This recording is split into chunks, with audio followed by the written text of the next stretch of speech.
Díomh fáistí Múinteoir Gianna seo le Nuacht ranga RG1 seo a sé.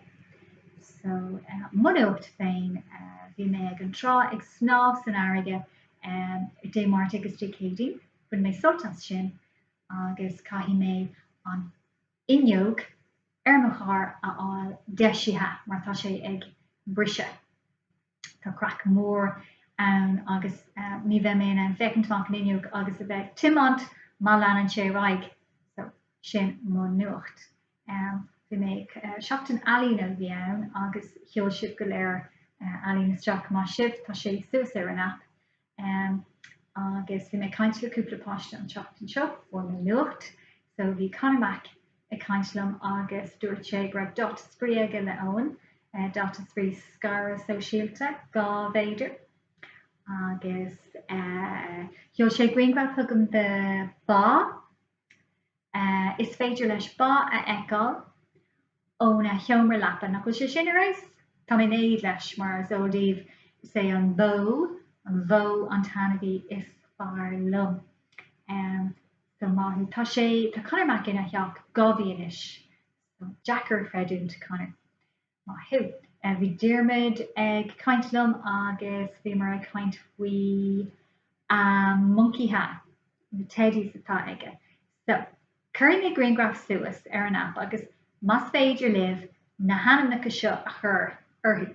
So seo iad anamnacha na Múinteoir atá ag Diarmid. Tiny, small, big, part-time sleepyhead, bluey, fluffy. So déananig iireacht, ide anam nu agus na hanamnacha chur leis an pictiúr ar an app. Okay? Seachas sin bhí Diarmid ag snáb san airge freisin, rinne sé go leor alíonn agus an bhaca sibh tódaí a hain a rinne sé le Cormac i rinne seachtainna tá sé go hálainn. Agus chuicnig sé seampaí na Dublí. Maithú Diarmid.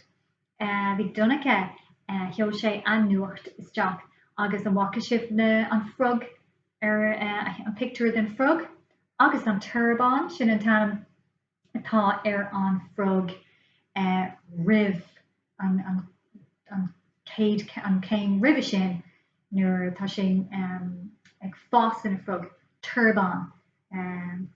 So tá go leor frog na beaga glasa ag Donnacha sa Guardian leis.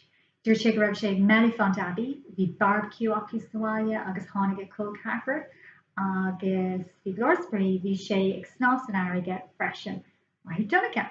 Bhí Hannah ag caintlumm agus bhí si ag déanamh go leor trid na isce sáile. Ag dearthainn go raibh sibh go léir ag déanamh trid na isce ag puinte éigean mar go raibh sé chomh te a chraibh an aimsir go hálainn.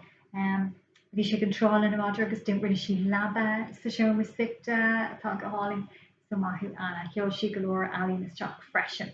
Bhí Freya caintlumm agus bhí Freya, Alice agus Shona in Oldbridge ag déanamh picnic le chéile. Breithlá Freya a bhí ann tá sé níonis cógóirteas le Freya agus fu si go leor Barbies dá breithlá. Bhí mar a caint bhí Ruby a cat Ruby freisin tá pictúras luas an app. Ruby ag lí ar an bhéir agus ag bolú na blachana go hálainn. Bhí cían ag caintlumm freisin. Breithlá cían a bhí ann cúpla seachtain ó hin freisin agus dúirt sé go bhfuair sé go leor airgid dá breithlá agus rebounder agus Lee Road nua freisin. Mar zódúing is bála cín a bheith ag immert pella. So go hálainn cín. So ceapam gur sin an nuacht ar fad go dtí seo gur mágah go léir oslucht a bheith deagháil lom agus na pictiúr a heola isteach agus for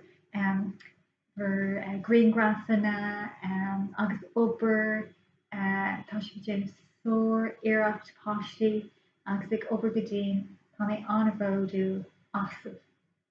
Má sibh so cuine Zoom agin ag de lá agus heol mé an nasc chuig mami na dalíonn sin. So be míid le chéile, fécinúir chéile agus a caint lena chéile i gceann tam. Tugad go dhearra idir an dálinn agus deir seachtainna deascadh má sibh postí sláán